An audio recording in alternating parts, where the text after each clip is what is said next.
tú eres parte de un equipo de trabajo o eres parte de que tienes que liderar algún equipo, este es tu podcast.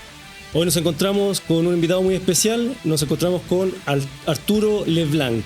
Bienvenido, Arturo. Hola, mucho gusto, ¿cómo están? Bien, gracias. ¿Y tú? Bien, gracias.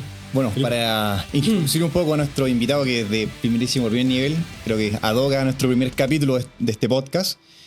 Él es gerente general de Transelec, que es la principal empresa de transmisión eléctrica en Chile, abogado de profesión de la Universidad de Chile, Master of Laws, maestría de Derecho en The Duke University School, un MBA en la Escuela de Negocios de la Universidad de los Andes, fundador y presidente de la Asociación de Transmisoras, vicepresidente de la Cámara Chileno-Canadiense de Comercio y recientemente fue elegido como consejero de la SOFOFA, así que felicidades por eso también. Bueno, dentro de millones de cosas que podíamos encontrar, pero creo que estas fueron las más relevantes.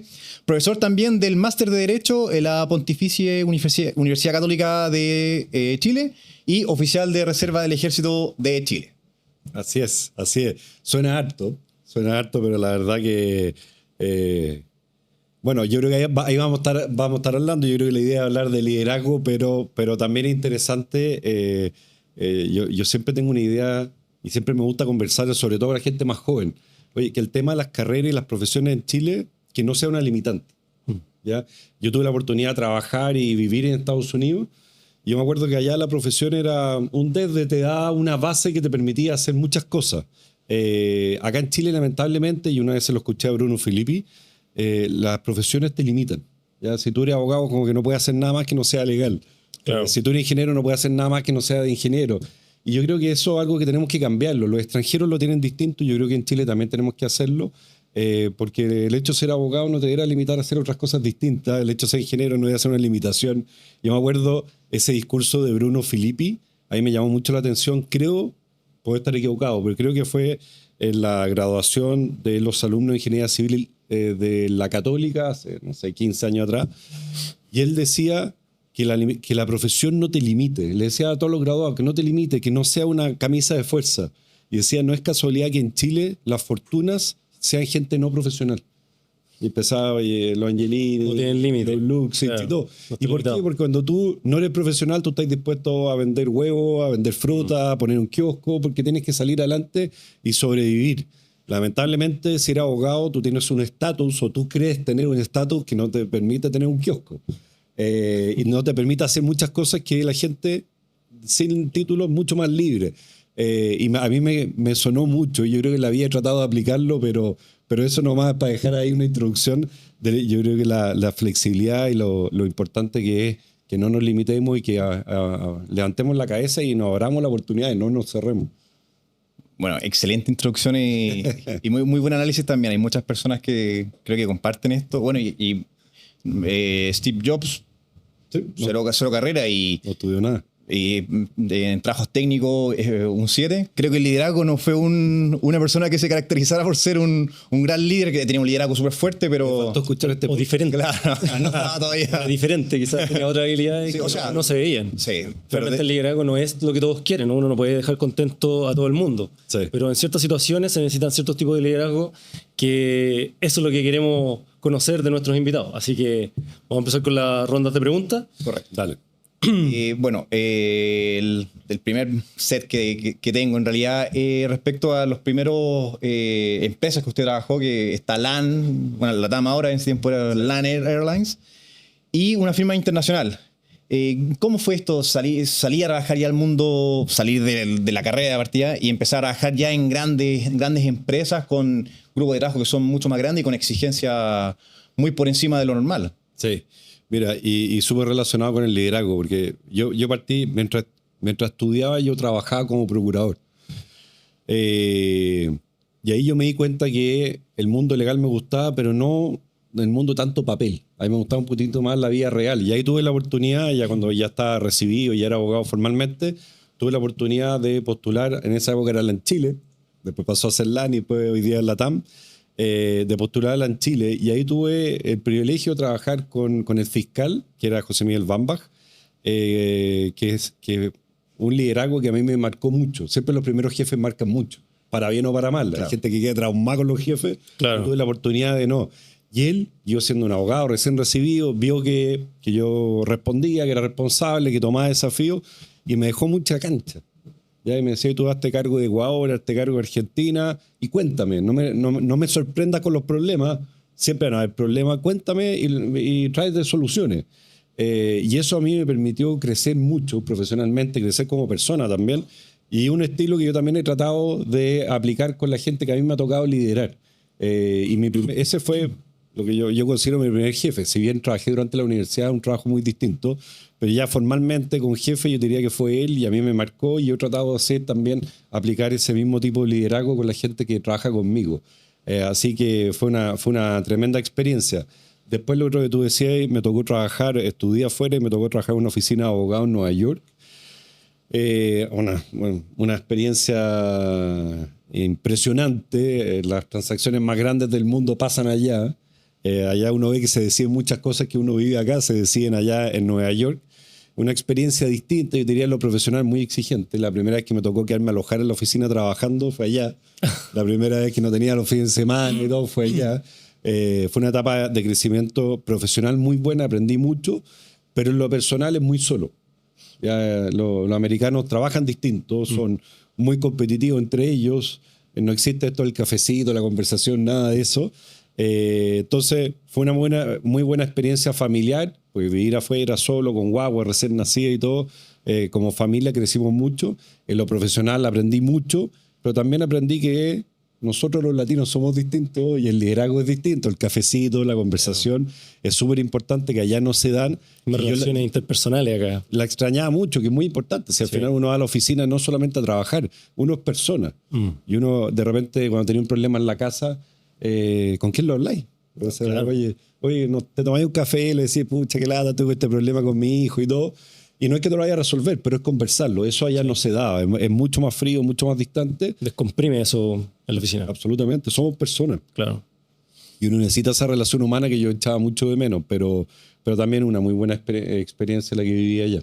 O sea, a base de lo que usted nos dice, que su primer equipo que lideró fue con LAN, en realidad. Sí. En Nueva York, ¿ahí tenía gente a su cargo o trabajaba como parte del equipo? No, ahí trabajaba yo tenía puro jefe. ¿Ya? Entiendo. Y son oficinas de abogados, entonces, claro, uno es por proyecto.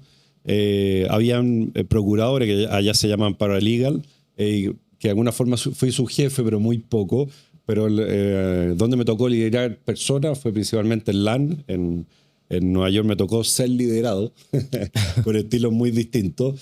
Y después ya a la vuelta me integré en una oficina de abogados que era Barro y Errázuriz, una tremenda oficina. Hoy día mis amigos son de ahí. La mayoría de mis amigos son todavía de ahí. Una experiencia muy distinta. Tuve también muy buenos jefes. Trabajaba en una oficina de abogados que era muy riguroso, muy exigente, horas muy largas, muy duro de trabajo, pero también se genera una amistad y yo me sentía amigo. Mi jefe, todavía conversamos con él. Mis pares, somos amigos hasta el día de hoy. Y ahí obviamente me tocó ser jefe de gente más joven. En la oficina es un trabajo muy riguroso, entonces uno enseña mucho. Ya no pueden salir papeles con errores. Claro. Entonces uno cuando llega un abogado nuevo, uno tiene que, oye, le vais dando confianza, entonces, oye, prepárate este papel. Y si el papel volvía bueno, uno ya, al primero le revisáis todo, el segundo le revisáis el 50%, y así vaya enseñando y aprendiendo también de ellos. Pero es un trabajo muy distinto al que es en una empresa. Pues, entiendo. O sea, en Nueva York aprendió a ser liderado. Sí. Y en LAN ya empezó a aplicar ya sus herramientas que ya aprendió ya de liderazgo con C. Sí, absolutamente. Arturo, nos hablaste que tu primer jefe fue como tu referente para iniciar tu carrera. ¿Qué habilidad te hubiera gustado saber antes de quizás cometer errores con ese primer jefe? ¿Y qué situaciones tuviste que sortear que no tuviste las habilidades para sortearlas, o que te las enseñaron, que tuviste que aprender a fuerza?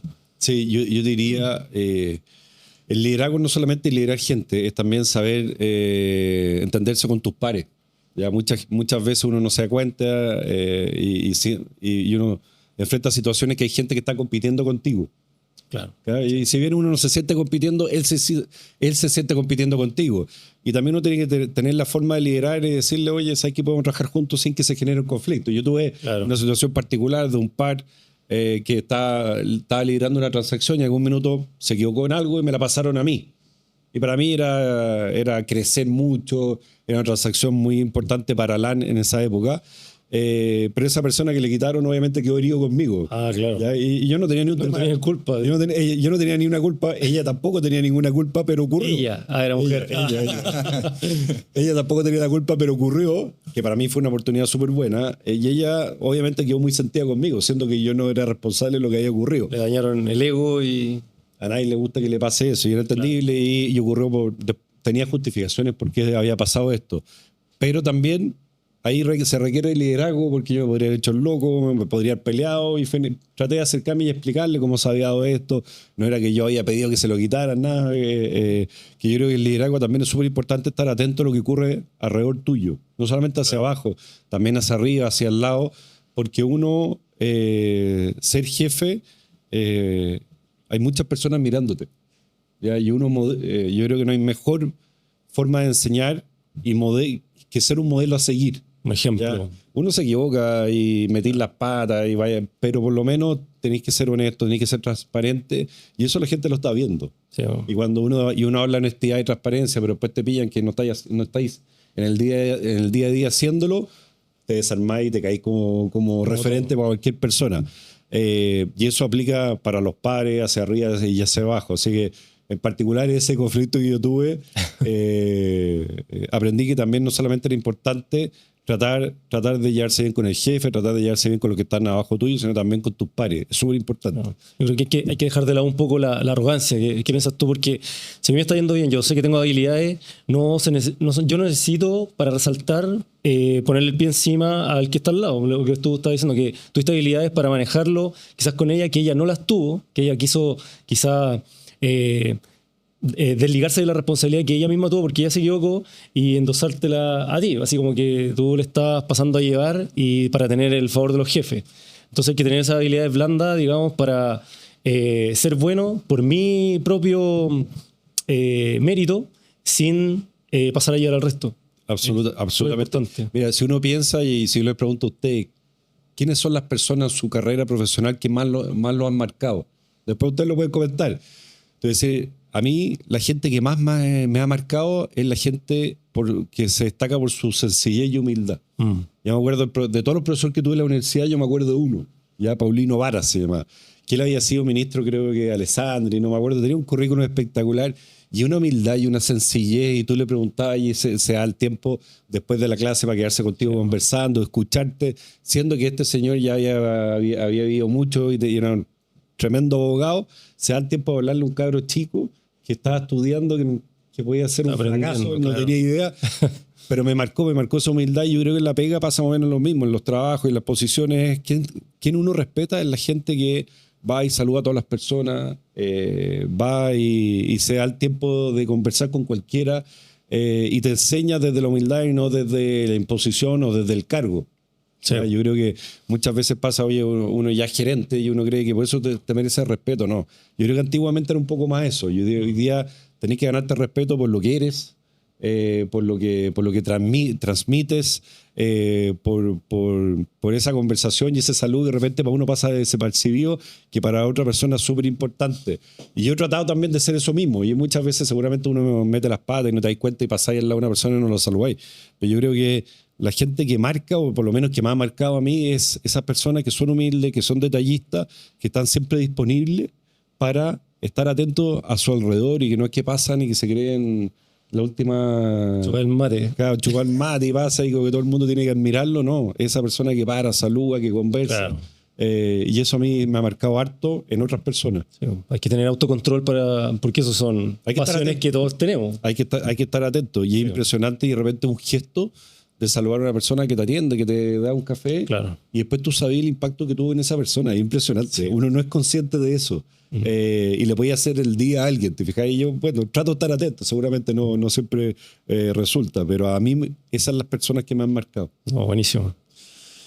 Bueno, si bien es cierto, su inicio ya fue netamente trabajando en el mundo legal como abogado y después dio un salto grande, o sea, hizo como un cambio de cancha y ya se fue a trabajar a Transelec, ya que es una empresa eléctrica, o sea, industria técnica, infraestructura crítica y liderando grupos de trabajo súper diversos, o sea, me imagino que los grupos de trabajo que se manejan ahí, ingenieros, ámbito legal, recursos humanos, etcétera, y cada uno con profesiones totalmente diferentes. Ingenieros comerciales que tienen su personalidad, los industriales tienen otra. ¿Cómo se lidera con grupos tan diversos en sí? Mira, varias aprendizajes y enseñanzas. Yo me acuerdo, esto fue un proceso. Yo primero partí a cargo de la fiscalía, los temas legales, después me pasaron los temas regulatorios, entre medio también estuve a cargo de temas comerciales, bien grandes para la compañía, y después me dijeron está esta posibilidad y me preparé, por eso hice el MBA y todo. Entonces venía un proceso y yo me di cuenta que los abogados tenemos mucho, no nos atrevemos a muchas cosas. Ya, por ejemplo, los números, como que le tenemos pánico a los números. Y dije, no, hay que meterse. Nadie espera que yo haga una planilla Excel ni nada, pero sí que yo pueda entender lo que dicen los números e interpretar los números. Y así me fui metiendo y fui compartiendo y me fui metiendo los temas de operaciones, que obviamente es muy lejos de los temas de un abogado. Pero ahí fue impresionante. Yo me acuerdo, estaba en una reunión súper técnica y yo le dije, oye, estaban hablando de una solución de cómo para construir o arreglar una línea. Y yo dije, oye, ¿por qué no lo hacen de tal manera? Y dije, oye, chuta, el abogado tiene un punto. ¿Ya? Y ahí me di cuenta que vemos las cosas de una manera tan distinta que restarse de opinar puede estar restándote de aportar. Entonces, yo dije, no, ¿sabes qué? Hay que opinar de todo. Sí. Y yo siempre le digo a los abogados, oye, no se limiten a los temas legales, opinen de todo. Muchas veces vaya a opinar algo que a lo mejor no tiene ni un sentido, muchas veces no vaya a generar ni un valor, pero otras veces sí. Y no es porque uno sea más inteligente que otro, es porque vemos el mundo muy distinto. O sea, un ingeniero ve un mundo muy distinto de un abogado. Sí. Increíble, porque los dos podemos estar viendo la misma torre, pero yo lo veo desde un ángulo nada que ver al que lo ve él. Sí. Entonces, decirle el ángulo que yo estoy viendo, a él le aporta. Y él va a tener la solución y va a saber si técnicamente funciona o no, porque él es el ingeniero. Pero estoy dando una visión que a lo mejor a él se le había pasado. Entonces, a partir de ahí dije, oye, no, hay que atreverse y hay que comentar. Y así me fui ganando espacio dentro de la compañía. Y ya cuando formalmente, bueno, y los accionistas que son canadienses y también un chino, me hicieron pasar por un proceso y competir con gente de afuera. Y decía, oye, pero si ya me conocen hace 10 años y tuve que pasar por psicólogo, dije, pero a esta altura si sale que estoy loco ya es tarde, ya estoy dentro de la compañía. Pero al final lo valoré porque también me sirvió para validarme dentro de toda la organización que yo competí con gallos súper conocidos. Bueno. Entonces al final fue bueno, si bien en el minuto me enojé, me molesté con ellos, al final yo creo que fue bueno. Y cuando se supo que yo asumía, yo me acuerdo, empecé a ver los comentarios, los tweets y todo, y muchos de ellos decían ya este es el fin del mundo. O sea, cuando tenía un abogado liderando una empresa de ingenieros porque ya claro, es la crisis. Sí. Esta es la crisis. Y ahí te das cuenta que la gente no entiende cuál es el rol de un gerente. Claro. ¿Ya? El rol del gerente no es buscar soluciones técnicas. Si bien es lo que yo te decía, opinar, cuestionar, debatir, no es la solución técnica. El rol de un jefe es liderar. ¿Ya?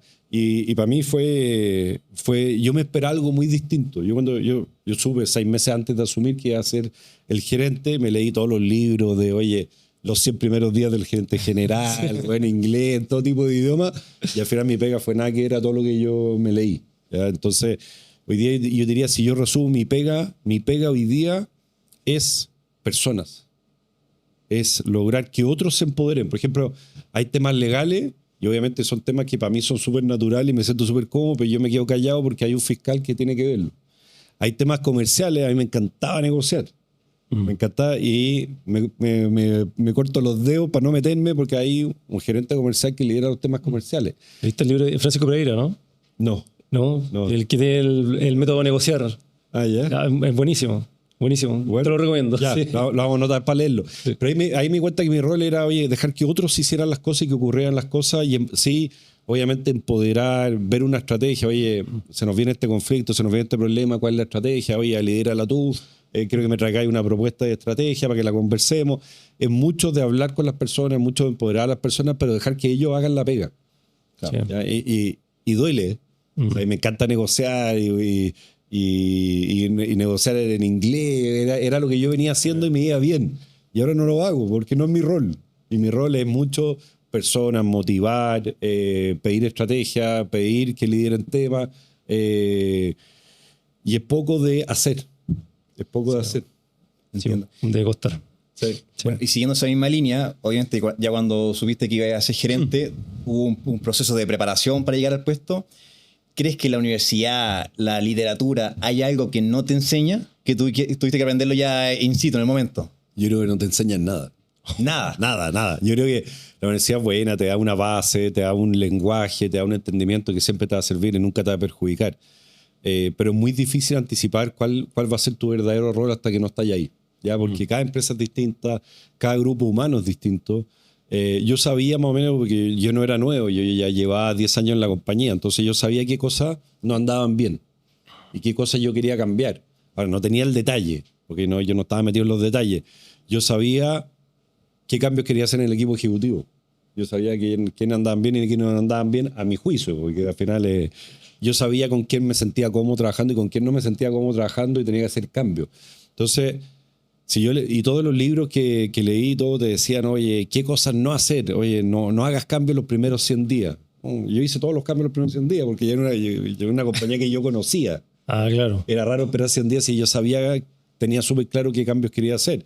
Lo otro que te dicen, que no, por ejemplo, no hagas cambios los primeros 100 días, no tomes decisiones los primeros 100 días, imposible, no tiene un sentido no tomar decisiones. O sea, todas las recomendaciones que te hacían eran muy distintas a cómo ocurre en la realidad. La universidad te enseña cosas técnicas, te enseña una forma de pensar que lo vaya a aplicar toda la vida, pero el conocimiento mismo de los códigos, los artículos y todo eso me sirve bien poco hoy día. Claro.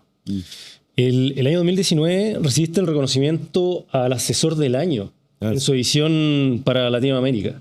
¿Ya? Bueno, y siendo el primer profesional chileno en obtener ese galardón. Coméntanos, porfa, un poco del premio y qué haces para obtenerlo y qué significó posteriormente en tu carrera. Porque es un premio súper importante, siendo el primero, de haber sido algo que fue muy reconocido, muy comentado. Coméntanos, por favor, esa experiencia. Mira, está lleno de premios, pero este es un premio importante y la verdad que fue un reconocimiento bien choro. Ahora, ¿por qué se dio esto? Porque justo de haber sido el 2018, si es que el premio fue el 2019, me tocó trabajar en 2 transacciones muy importantes afuera. Ya estábamos comprando compañía, estábamos con un financiamiento muy grande y esto es un premio que elige principalmente los abogados, las oficinas de abogados americanas. Yeah. Entonces, claro, vieron mi trabajo. Y dentro de todo lo que ellos vieron, dije, ¿sabes que este hombre destaca como abogado latinoamericano? Porque ellos también entregaban después para Europa y para otras zonas. Y destacan el trabajo, pero también es una suerte haber podido haber tenido la oportunidad de haber estado liderando estas transacciones tan grandes en Nueva York para que ellos me hayan visto, porque a lo mejor hay abogados secos que nadie los ve, ¿te fijáis? Claro. Pero efectivamente fue un reconocimiento bien importante. ¿Qué cambio? No, la verdad que no vi ningún cambio después de eso. Yo diría que es más personal. El premio te lo entregaron en Nueva York, llevé a los abogados más cercanos con los que habíamos trabajado y también fui con mis papás y mi señora. Yeah. Yo diría para ellos fue mucho más importante que lo que fue para mí. Fue un reconocimiento, recibirlo afuera en una ceremonia súper elegante y todo. Personalmente súper gratificante. Para mis papás eran los más contentos. Ellos le contaban a todo el mundo y en el avión y le contaban a la tripulante y a la calle ya que lo paraba y les contaban. O sea, para ellos fue súper especial, para mi señora también, para mí también, pero la verdad que no es que haya visto un cambio a partir de eso. Ah, ya.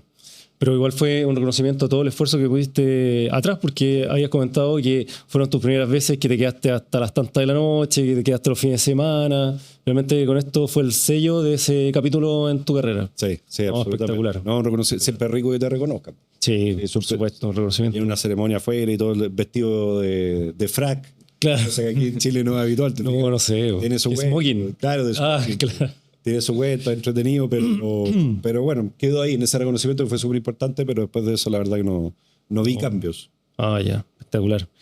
Oye, ¿cuáles son los factores que influyen en los líderes, ya de forma genérica, que realmente generan un cambio en los equipos de trabajo y que logran los objetivos? O sea, que lejos de ser una persona reconocida por lo buena onda, por lo simpático, también logran ponerle el pie en el acelerador a ese equipo para que logre los objetivos de la empresa. Sí, a ver, yo te voy a decir mi visión, que no necesariamente es la correcta, pero qué es lo que yo voy aprendiendo, porque también uno va aprendiendo en esto, porque ser gerente general algo que no había hecho antes. Yo había liderado como abogado, pero es distinto liderar abogado que otros profesionales. Claro. Pero yo te diría hoy día, según mi experiencia, empoderar. Empoderar a la gente. Empoderar a los equipos. Es difícil. El chileno es bien vertical, siempre está mirando al jefe para que decida. Sí. Y la tentación siempre es decidir. Claro. Porque uno está preparado para cortar, para decidir y todo, pero trato de empoderar y decirle, oye, esta es la situación que tenemos que enfrentar, tú lo lideras. Es importante siempre decir quién lidera. Porque si no, todos se quedan como en el aire y nadie... Estos son los desafíos, tú lo lideras, tú tomas estas tareas y pido que me traigan propuestas, me traigan alternativas, me traigan soluciones. Pero siempre tratando de empoderar al equipo y que ellos también participen en las soluciones, no que te lo traigan y yo lo decida todo, ¿te fijáis? Claro. Porque si no, al final, delegan para arriba. Sí. Ya, delegan para arriba. Yo te diría, empoderar, siempre preocúpate que haya un líder claro en el equipo para que los temas avancen, pon plazos. Porque si no pones plazo, las cuestiones se eternizan y la gente tiende a darle muchas vueltas. En empresas de ingenieros como Transelec, la tentación es que sea todo perfecto. Claro. Y ahí lo estudian porque no quieren que se les vaya nadie, entiendo, porque claro, están acostumbrados a diseñar una torre que no se puede caer la torre. Claro. Pero de repente hay temas que yo les digo no tiene que ser perfecta, porque no podemos esperar 6 meses. Pero traigan la mejor solución con la información que tiene hoy día que haga sentido y la revisamos y la conversamos. Pero yo te diría por ahí van, fijar plazos, fijar líder, empoderar a los equipos y deja que ellos tomen las decisiones para que no uno termine cortando todo. Ahora en crisis, y nos ha tocado enfrentar crisis, en crisis distintas. En crisis uno ya se tiene que poner un poquitito más autoritario y efectivamente hay que tomar decisiones rápido y cortar. Te puedes equivocar, si te equivocas reacciona rápido, siempre tratando de tener planes de reacción, porque uno toma decisiones con la información que tiene en el minuto y esto evoluciona, y a lo mejor uno se equivoca y toma la decisión que no era la mejor y no era la correcta. Bueno, ¿cómo sales de ahí rápido? Y en crisis es distinto. Yo creo que en crisis tiene que ser muy vertical, muy ordenado, porque si no, la gente... Ahí salen las personalidades. Sí, como las emociones. Claro, hay uno que las emociones, hay uno con la adrenalina que quiere cortarlo todo y decirle todo, otro que se queda dando vueltas y no resuelve nada, otros que se esconden. Ahí salen todas las personalidades y ahí yo creo que sí hay que ponerse un poquito más autoritario y hay que tomar los temas y decidirlo y ordenarlo rápido, porque la crisis hay que reaccionar muy rápido. ¿Crees que hay personas que no están hechas para liderar o trabajar en equipo? Sí, absolutamente. El perfil del líder que yo tengo en mente es alguien con mucha habilidad blanda, de que empodera, que conversa mucho, que es más desgastante. O sea, es mucho más fácil ser líder más autoritario, que va y se hace todo y sigue todo, mucho más fácil. Claro. Pero tener que empoderar y conversar no hay derecho a réplica. Y convencer es mucho más cansador, pero yo creo que efectivamente se genera mucho más valor. Porque si hay varios profesionales viendo el mismo tema, lo más probable es que la solución que de ahí salga sea la mejor. Si tenía uno que decide todo, bueno, echa todo y quede con uno, ¿no? Y yo no creo que sea la solución. Claro. Pero hay personalidades, sobre todo el liderazgo antiguo, que el jefe es un cabrón que lo decidía todo y todo pasa por él y nadie se mueve si es que él no lo revisa. Y hay estilos, yo me topé en mi vida profesional con grandes empresarios que incluso tenía que aprobar el letrero que se ponía en la tienda y todo lo decide y todo lo demora. Y para los equipos, poco motivante. Pues. O sea, claro. Si tú estás ahí y tú tramitáis y pasáis papeles, no le sacáis lo mejor a la gente. Sí, son ejecutantes y finalmente todo lo deciden. Ejecutáis de lo que otros deciden, ¿no? Claro. ¿Cómo debe actuar un jefe o líder cuando asume un puesto nuevo? Cuando recién llega a un puesto, ¿cómo debe actuar? Tú dijiste que no es lo que te habían enseñado, que el libro que leíste, sí, que es totalmente distinto. Tuviste que aprenderlo in situ. ¿Cuáles son los consejos para ese líder que hace un puesto nuevo? Sí, o sea, el consejo número 1, trata de prepararte. Ya seguramente... Antes. Claro. Trata de preparar, trata de anticipar, uno más o menos sabe por dónde van a ir los problemas. Yo lo que te decía, me leí todos los libros, claro, generalmente esos libros no aplican porque son realidades muy distintas. pero trata de prepararte porque siempre algo positivo va a salir y nunca te va a perjudicar haberte preparado. Claro. Trata de anticipar más o menos cómo va a ser tu trabajo. Ahora, por lo general, vaya a aprender en la posición, porque ahí tú vayas a ver cómo reacciona la gente. De repente uno cree, en mi caso, que yo venía de adentro, yo ya conocía a los ejecutivos, yo conocía a la gente, y uno cree que van a reaccionar de una manera y reaccionan de otra manera. Y eso lo vaya a aprender ahí. A lo mejor hay alguien que tenía la expectativa de competir contigo, tenía la expectativa de ser el gerente y fuiste tú y no fue él. Y esa persona va a estar herida, va a reaccionar distinto. Sí. Entonces eso es algo que se aprende y se reacciona, pero yo creo que si tú me decís, dale el consejo, para mí el consejo sería estar muy atento a las personas, ya a las reacciones, a cómo se están dando las conversaciones, a qué está pasando en tu entorno, porque también existe la tentación en las personas en desconfiar, este gallo no está preparado, el que es ingeniero va a decir, claro, que esta empresa de ingeniero no está preparado. Entonces tenéis que estar muy atento para ir reaccionando y generando las conversaciones que son necesarias para que eso se vaya acabando, ¿ya? Para que esa confianza que a lo mejor no está generando, que se genere y lograr transmitirle el mensaje que esa persona tiene que escuchar. Tomarse los tragos amargos, o sea. Claro, tomarse el trago amargo, conversa harto. No todos requieren lo mismo, ¿ya? Es como los hijos. Hay hijos que requieren más cariño, hay otros que requieren más tiempo, hay otros que requieren una cachetada. Bueno, todos necesitan. Por eso digo, el consejo número 1, yo te diría estar muy atento. ¿Qué está pasando a tu alrededor? Y tratar de estar advirtiendo todas las señales que te están mandando a través de las conversaciones y todo, para que se genere un vínculo bueno y podáis trabajar con confianza. Si no hay confianza, es muy difícil trabajar. Importantísimo, la confianza. Bueno, si bien es cierto, el liderazgo se ve en todo tipo de situaciones. En situaciones ya más rutinarias, donde el liderazgo ya está un poco más calmado o el proceso de liderar ya está más homologado. Pero algunas veces las situaciones ya pasan a ser críticas, y más aún cuando se están en empresas ya con infraestructura crítica, de hecho. ¿Hay alguna situación que ha pasado grave donde ya el liderazgo ya pasa a ser algo ya determinante, donde tú mismo dijiste que ya hay que ser un poco más autoritario en tomar decisiones, pero básicamente es porque uno tiene como objeto solucionar luego el problema que está latente? Sí, mira, efectivamente estar en una empresa con infraestructura crítica, nosotros estamos muy sensibles a la operación todo el día, uno está todo el día atento al celular, sí. Y tenemos un WhatsApp que es comité de crisis. Entonces cuando alguien empieza a escribir comité de crisis, ya alguna embarrada viene, y están constantemente porque las cosas fallan. Nosotros tenemos activos de Arica a Chiloé y la posibilidad que nada falle es imposible. Entonces uno está siempre muy atento, y cuando ocurre algo, el año pasado el país tuvo un apagón bien complicado, y ahí por ejemplo se generó un comité de crisis.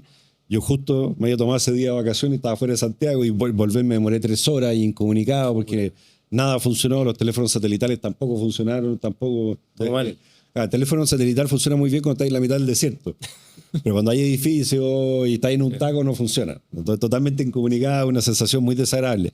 Pero efectivamente cuando se generan crisis, como te decía antes, el modo es distinto. Y ahí sí que tenés que ponerte autoritario porque las personalidades son distintas, y esa persona que en el día a día es muy buena, para la crisis a lo mejor es mala. Hay gente que se retrae y se calla.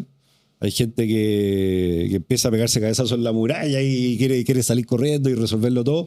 Y ahí uno tiene que ser muy frío, tomar decisiones rápidas, de nuevo identificar dónde están los problemas y asignar líderes para ir a resolverlo rápido. Nosotros también, por ejemplo, hacemos ejercicios de crisis simulados. ¿Ya? Entonces, el último que hicimos el año pasado, éramos 2 personas que sabíamos que lo íbamos a hacer.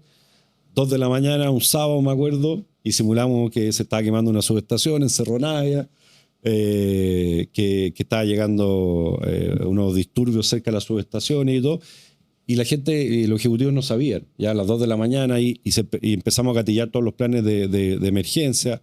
De hecho, mandamos gente. Un gerente dijo, yo voy a mandar un equipo para allá para monitorear qué es lo que está pasando, hay que rescatar a las personas, y se empieza... Y algún minuto tenéis que pararlo para que cuando empiezan a llamar a los carabineros, no, lleguemos, simulacro. Claro, el simulacro, lleguemos hasta acá nomás. Los carabineros también participan de estas cosas. O sea, ellos también, pero claro, hay algunos ejercicios que uno los coordina con ellos y uno le avisa. Y otros que son internos. Otros que son internos de sorpresa. Perfecto. Porque si no, después el carabinero no te va a creer cuando lo llamas. Claro. Entonces uno tiene que estar coordinado con ellos. Y en ese tipo de ejercicio uno ve las personalidades de cada uno, ¿ya? Y como te decía, es súper importante estar atento a eso y cortar rápido. Cuando uno ve que alguien está muy intenso y está avanzando muy bueno. Oye, lo sacáis para el lado porque es un riesgo. Sí. Porque hay que tomar decisiones rápidas, pero tiene que ser unas decisiones racionales en base a la información que tenía en el momento. Pero cuando hay alguien que está haciendo cosas medias disparadas y todo, tenéis que sacarlo y que se le enfríe la cabeza. De nuevo, actuar muy rápido, muy ordenado y tratar de tomar decisiones rápidas. Oye, y respecto a el origen de esta crisis, ¿qué pasa si es que ese origen fue dado por un colaborador o por un gerente o por alguien de la empresa y ya te toca a ti ya netamente tomar acciones con él o tomar acciones con él? ¿Cómo abordas esa situación? Ya es trago amargo en realidad. Es un trago amargo. Yo diría de las cosas más difíciles de ser jefe, que me imagino que a ustedes también les pasa, es despedir. Sí. ¿Ya? Y despedir. Sobre todo cuando tú eres antiguo en la empresa. Yo ya 10 años en la empresa, cuando asumí como gerente, yo sabía los cambios que quería hacer. Era personas que venían trabajando hace 10 años. Los conocía a ellos, sus familias, y no son malas personas, pero no era la persona que yo creía que la que necesitaba la compañía en la etapa que estábamos. Y esas decisiones son muy duras. Ya el año pasado tuve una crisis muy complicada, un tema tarifa que fue bien público, y la persona que estuvo a cargo del proceso tuvo que salir. Y son conversaciones dolorosas, difíciles, que cuestan mucho dar ese paso, pero al final el rol del líder es no ser simpático, es tomar las decisiones difíciles que hay que tomar. Pero cuesta. Yo diría de las cosas más difíciles es esa, tener que sacar gente. Bueno, me imagino que al afrontar esa situación uno igual se prepara un poco para qué le voy a decir. Sí. Bueno, también tiene una parte legal también que también tengo que tenerla claro. Sí. Y también qué le voy a decir para no faltar el respeto o no herir sensibilidades, Sí.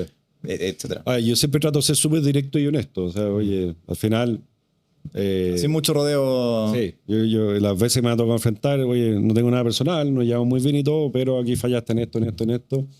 Y cuando tú eres ejecutivo y estás en primera línea, uno puede salir en cualquier momento. ¿Ya? Y si te equivocás, tenés que asumir la responsabilidad y esa es la pega. La gente lo toma súper personal y ¿por qué me está perjudicando?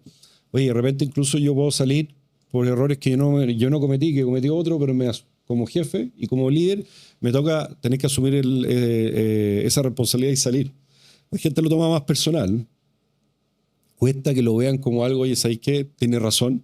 Es difícil, yo entiendo, porque hay familia y todo. Pero si, oye, está tan claro, hay que hacerlo nomás, pero cuesta, es difícil. Y efectivamente requiere una preparación, un discurso, tratarse directo y honesto, porque la idea es que la persona le sirva. Y si tiene otra pega, no vuelva a cometer el mismo error. Si yo también... yo agradecería que me lo dijeran, ¿ya? A lo mejor va a estar de acuerdo, a lo mejor no estáis de acuerdo, a lo mejor va a decirse que este gallo no entiende nada, y es probable que ocurra. Hay gente que se bloquea y se ciega. Pero yo creo que el rol de un líder es también dar ese feedback, decir, oye, te equivocaste en esto y esto, para que no lo vuelva a repetir, y le decís las cosas buenas también. Bueno, y tenéis que tener todo coordinado el tema legal para que la persona se vaya, que firme el finiquito, etcétera. Pero son decisiones que duelen.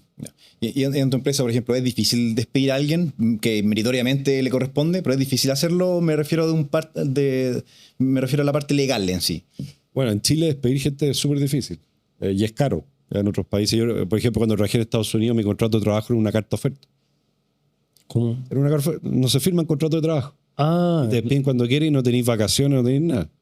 O sea, en Estados Unidos no existe regulación laboral, pero es el mercado en que menos desempleo hay. Es impresionante, claro. Un mercado que funciona tan bien que no necesitáis estar protegido por un contrato de trabajo, no necesitáis leyes ni nada. Y las empresas, por eso las empresas son tan dinámicas ya, porque cuando enfrentan problemas despiden sin costo y muy rápido, y cuando vuelven a estar bien, contratan muy rápido y no tiene costo. Acá es muy caro despedir a alguien, pero al margen de que sea caro y difícil, genera mucho impacto, porque también en la cultura latina que hablábamos antes, las relaciones interpersonales son súper fuertes. sí.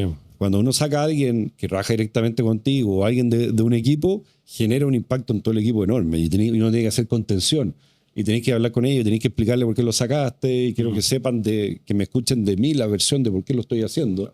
Pero no es gratis, genera impacto fuerte.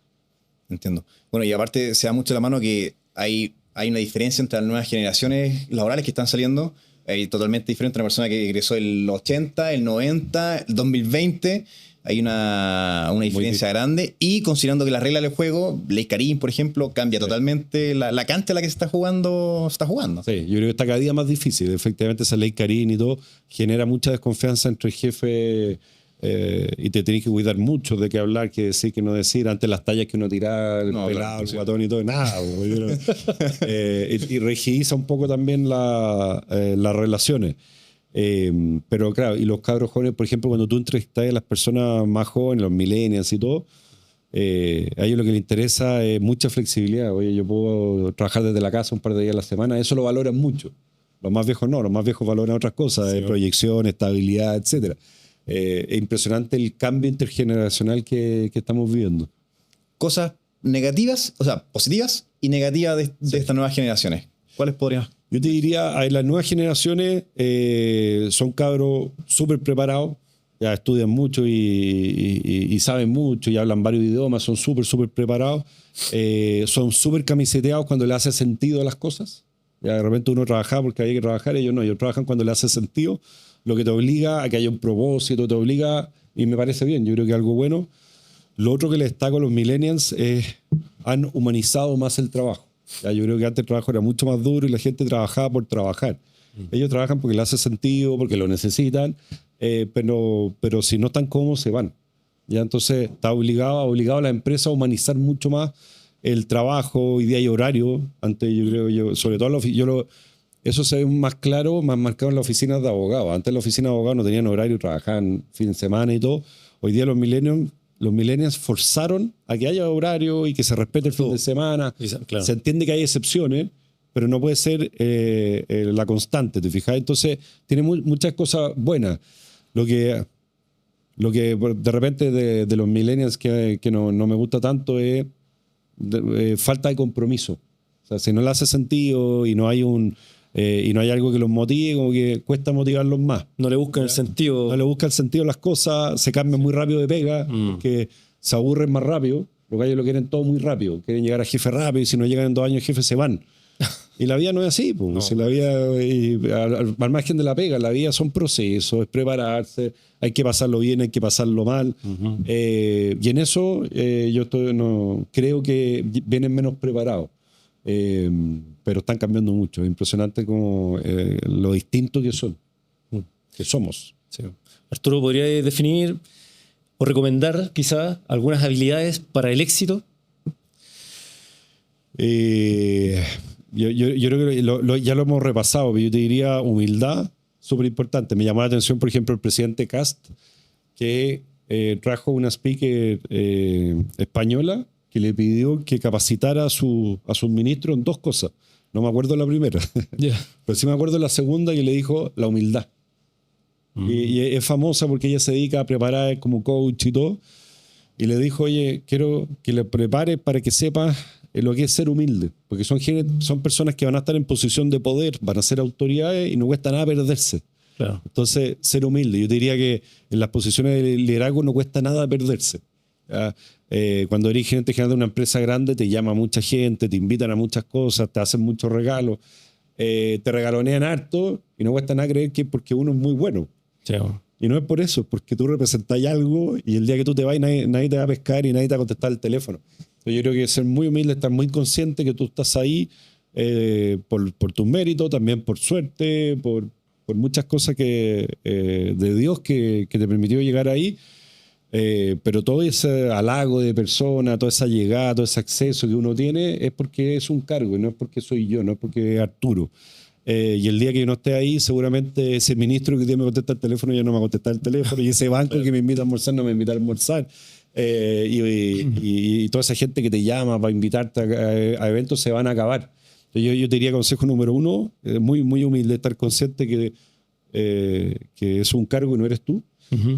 Número 2, estar muy atento a tu entorno. Ya qué es lo que está ocurriendo, qué se está conversando, quién puede estar mal, quién está pasándolo mal. Trata de conversar mucho, trata de que tu equipo converse y se lleve bien. Comunicación, como en todas las relaciones. Sí, mucha comunicación. Yo les digo a ellos en la entrevista, yo siempre decía, a mí me importa mucho que tu currículum sea bueno el desde, si no, no estaréis conmigo. Preparación técnica, importante también, claro. Una habilidad. Para mí es el desde. Claro. Hay muchos. En la universidad salen, no sé, 5.000 abogados al año, no sé, las otras profesiones son más todavía. Entonces hay muchos. Y que cumplan con la parte técnica del desde y por algo está sentado y hablando con el gerente general. pero que nos llevemos bien y que tengamos química, para mí es clave. Yo le digo, yo te voy a ver más que a mi señora. Po. Sí. Muchas horas al día. Muchas horas al día. Entonces, si no logramos llevarnos bien, pasarlo bien, porque es importante pasarlo bien, y no generamos confianza, no vamos a trabajar bien y ninguno de los dos va a dar lo mejor de sí. Entonces, para mí es muy importante estar atento, que la gente esté bien, que lo esté pasando bien. Hay periodos que uno lo pasa mal, pero ojalá que en la pega lo pasemos bien y nos riamos, porque, insisto, está ahí, lo veis más que a toda tu familia. Sí, increíble. Arturo, bueno, ya estamos pasando al último bloque, ¿no? Una última pregunta más densa, digamos. Si tuvieras que cambiar algo del pasado, alguna práctica de la cual tú aprendiste mucho, ¿no? Quizás no uno se arrepiente, pero aprendiste mucho o te tocó aprender por las malas, ¿con cuál sería? Chuta, qué buena pregunta. Yo te diría, en alguna etapa profesional, me empecé a creer el cuento y me puse soberbio. Eliminar la soberbia. Sí, yo diría, y la soberbia es mal consejera, mal consejera porque te aísla, no te hace escuchar, no te deja escuchar al resto, y aparte que eres pesado, la gente empieza a generar anticuerpos. Rechazo, sí. Yo entiendo que tampoco mi rol no es ser el más querido por todos ni Roberto Carlos lleno de amigos, no, pero sí ser agradable. Claro. Yo te diría, en una etapa me encontré y me di cuenta, y me lo dijeron también, que estaba poniéndome soberbio. Y era muy joven, ¿no? Estaba joven, me había ido muy bien, efectivamente sí. Me había ido bien, y me creí que era todo porque yo era seco. Claro. y la vida está bien, y yo creo que profesionalmente soy bueno y espero serlo, pero también hay muchas circunstancias, hay un apoyo familiar, hay suerte, hay oportunidades que tomé. Pero de nuevo, no es solo porque tú tengáis muchos méritos. Y esa etapa yo creo que no es buena. Y no es buena no solamente en la oficina, en la casa tampoco. Si está usted en un espejo, te rebota en todos lados. Sí. Sí. Oh, buenísimo. Vamos a una ronda de preguntas rápidas. Dale. ¿Ya? En un equipo hay integrantes que son irreemplazables. Chuta, buena pregunta. Yo creo que nadie es irreemplazable en la compañía, pero siempre hay gente que es más difícil de reemplazar. ¿Ya? Hay gente que construye más o que tiene una historia que es muy relevante para la compañía, pero yo creo que ninguno de nosotros somos irreemplazables en la compañía. Perfecto. ¿Confianza o resultados? Confianza. ¿Autoridad o ejemplo? Ejemplo. Bien. ¿El valor no tranza aunque te cueste el puesto? No se tranza. No se tranza. Perfecto. Completa la frase, por favor. Lo importante de un jefe, de un líder, es... Ser humilde. Ser humilde. Bien, muy consecuente con todo lo que hemos hablado. Así que muy bien. Para finalizar, bueno, tenemos algunas preguntas disponibles. Si tú tienes una persona que es muy buena en un equipo, ¿ya? Y que se quiere ir o quiere elevar su estatus, ¿ya? ¿Qué haces? ¿Tratas de retenerlo? ¿Tratas de que se vaya nomás, que emprenda su vuelo porque no tiene más para él en esta empresa? ¿O qué haces? Bueno, eso se da harto, porque uno trabaja con muy buenos profesionales. Claro. Ya somos una buena empresa, tenemos la oportunidad de traer lo mejorcito de la industria, ¿ya? Y muchas veces te pasa eso, oye, que le hacen oferta en la competencia en otros lados. La primera tentación es retenerlo. Claro. Pero también hay que ver qué le podía ofrecer. Y siempre yo trato de retener a la gente, obviamente, pero trato de ver también si yo no le puedo ofrecer nada que sea en el futuro, porque tú puedes retener a alguien con lucas. Ya. Y le traes 10, 15, 20%. Y ahí va a estar contento un año. Ojalá un año, porque aparte te sube la lucas y inmediatamente gastáis más. Entonces ya estáis en la misma situación rápido. En un par de meses la subida de lucas ya se te pasó. Claro. Entonces yo a esa persona la retengo solo por lucas, no me gusta. Si yo la retengo porque yo sé que tiene proyección y le voy a poder dar una carrera, lo voy a hacer, lo voy a retener. Si yo veo que no le puedo ofrecer eso, lo voy a decir, ¿sabéis qué? Tenéis más oportunidad en otro lado. Y esa conversación se da y duele, porque muchas veces perdí buenos profesionales y da lata perder buenos profesionales. Sí, pero yo también creo en el mercado, y si alguien le ofrece una buena oportunidad, como a mí me ocurrió en el pasado, yo creo que la tome y que se desarrolle. Ahora, si esa persona la puedo desarrollar dentro de la empresa, lo voy a hacer los esfuerzos para retenerlo. ¿Te has arrepentido alguna vez de retener a alguien? O sea, que después no siguió produciendo. No, sí me ha pasado al revés, que no he retenido a alguien que yo pensé que no tenía proyección y después me di cuenta que sí hubiera tenido una muy buena proyección y hizo carrera por el lado espectacular. Pero bueno, yo creo que Ya fue, ya. es parte, es parte del mercado y eso es bueno que funcione. Sí, pues, muchas veces somos un producto. Sí. Claro, así es. ¿Cuántas oportunidades das antes de decir ya basta, hasta aquí? Ni una más. Tres Tres fijos. fijos, por lo general. Claro. Si la embarras tan grande, no hay ni una, es una. Claro. Ya. O sea, si pilláis, sí, en realidad depende de qué condicional. Porque si pilláis a alguien robando, cero. Claro. Si pilláis a alguien mintiendo y escondiendo, ni una, porque perdís la confianza. Cuando va en contra de tus valores, porque puede ser un error, pero... Claro, porque si se equivoca está bien y si te lo explica. Yo recién asumido me tocó enfrentar algo. Hay una persona que llevaba 20 o 25 años en la compañía y me tocó despedirla.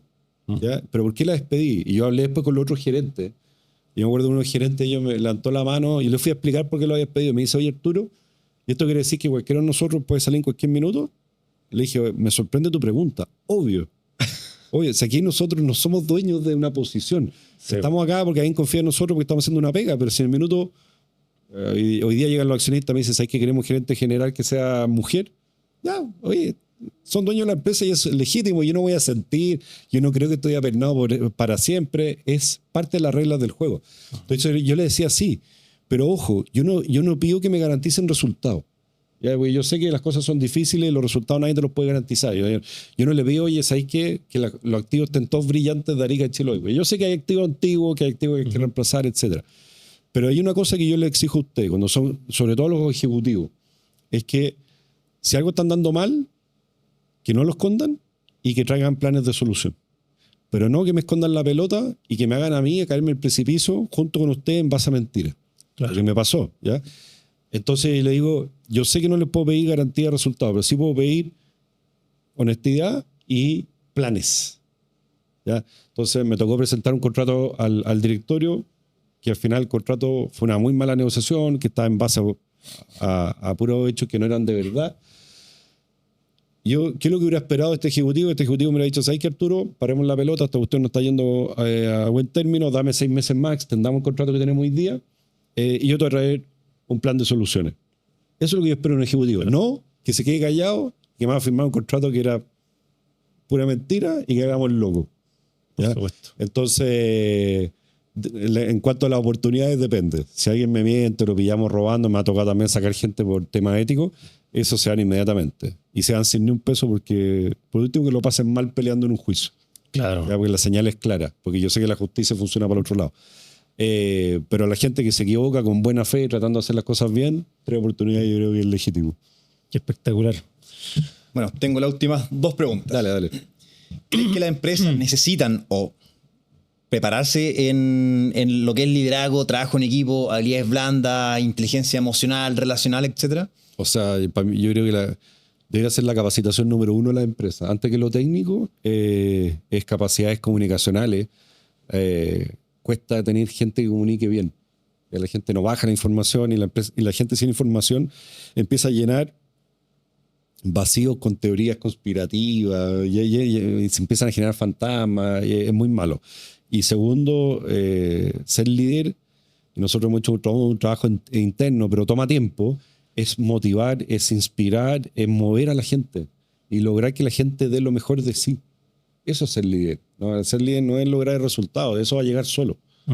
Obviamente todos trabajamos acá para generar un resultado, pero no haya logrado un resultado se tenía todo neurótico y lo andáis pegándole a punta de patada, moviendo a la gente. Tú vas a lograr ese resultado y más si logras que la gente esté motivada, que entienda a dónde vamos. Si nadie le comunica, entienda para dónde. Oye, es el norte y esto es un plan a 5 años y va a dar lo mejor de sí. Y para eso tenéis que tener líderes que motiven, que inspiren, que sean ejemplo y que les comuniquen. Y mi última pregunta, ¿crees que tu liderazgo o tu forma de liderar personas en toda tu trayectoria profesional se ve reflejado en tu rol como padre, como esposo, como dueño de casa? Sí, yo creo que yo soy más estricto en la casa que en la oficina, ¿ya?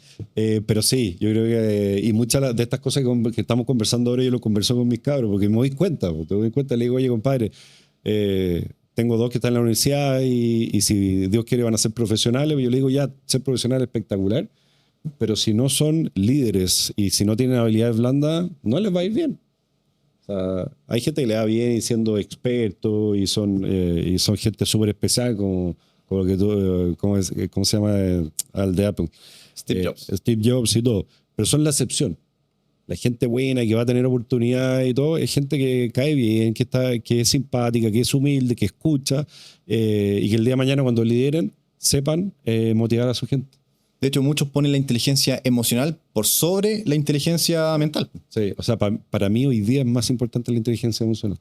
Para mí, no para todos. Yo sé que no para todos. Lo que me pasa, la inteligencia técnica, hay mucha.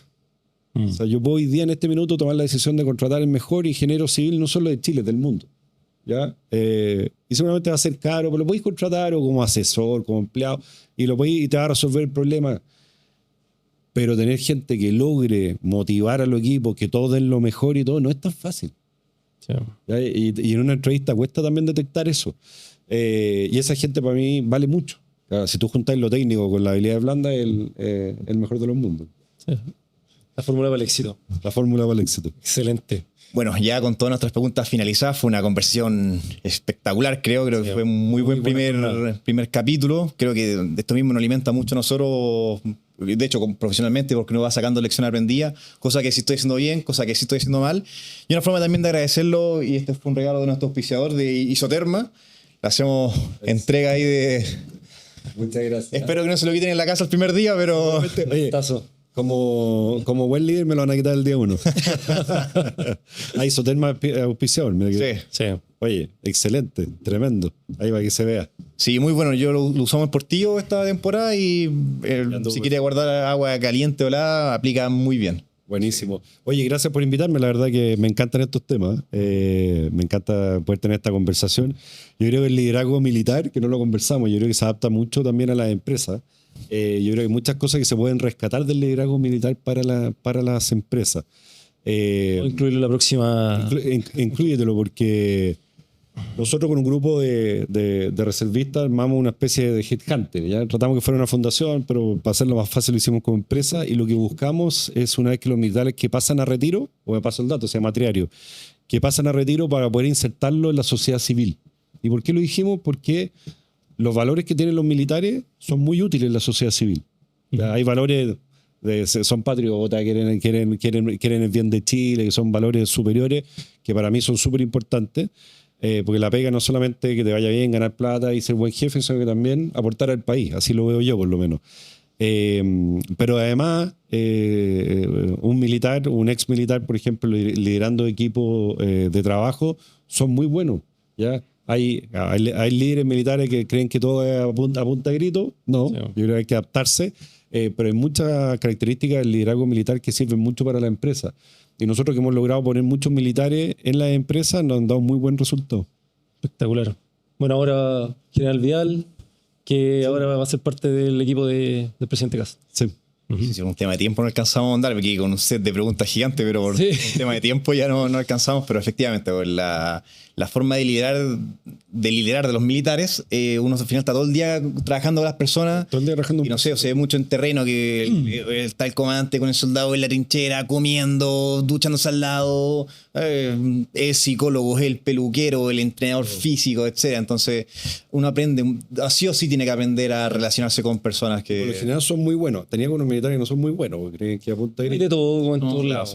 Pero en general la experiencia, nosotros con este emprendimiento que tenemos con estos oficiales en reserva, que la idea era ayudar a los militares, yo creo que hemos colocado como 350 militares ya en el mundo civil.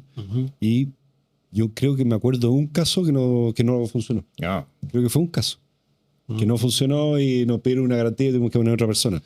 O sea, eso te demuestra que es muy adaptable para el mundo civil. Sí. Súper bueno. Que los casos que se manejan son soldados de escasos recursos, de situaciones muy difíciles, que hay que transformarlo en una persona con muchos valores, con mucha disciplina, que es lo más difícil, disciplina, y que cumple objetivos que son importantes. O sea, yo estoy tomando un cabro que viene prácticamente de la calle, que toma una decisión muchas veces que no es voluntaria. Sí, lo llevan para allá. Sí, lo insertan en un sistema que, por decirlo bajo, es complejo, muy disciplinado, y que ponte la mochila, ponte este fusil y tenéis que irte a la frontera. Así es, en pocas palabras. Sí. Entonces, lograr eso, se necesitan gente con habilidades, como tú lo mencionaste todo el rato, con habilidades blandas, importantes, que sepan cuándo imponerse y cuándo ser más empático. De hecho, en el regimiento WIN me tocaba ver cuando llegaban los soldados y llegaban, bueno, como son hoy día la gente más que viene de más escasos recursos, y muchos de ellos lo llevaban forzado porque están con temas de droga y todo. Claro. Y nos contaban ahí los oficiales que viene todo un periodo de abstinencia de droga y todo el tema. Y al año sale un civil, un chileno que quiere el país, que tiene valores, que aprendió muchas cosas, sale con un título técnico. Y eso para la sociedad tiene mucho valor. Espectacular. Bueno, Arturo, hemos llegado al final de esta jornada, que ha sido espectacular, hemos aprendido mucho. Y te damos las gracias por acompañarnos. Esperamos que podamos compartir en otra oportunidad, quizás hablando de otros temas. Y nada, gracias Felipe y gracias a los que nos están mirando. Dejen un mensaje abajo, lo que les gustó, lo que no les gustó y cómo podemos seguir mejorando, así como todas las habilidades que nos ha enseñado hoy Arturo. Así que bienvenidos nuevamente para un próximo capítulo de Café Táctico.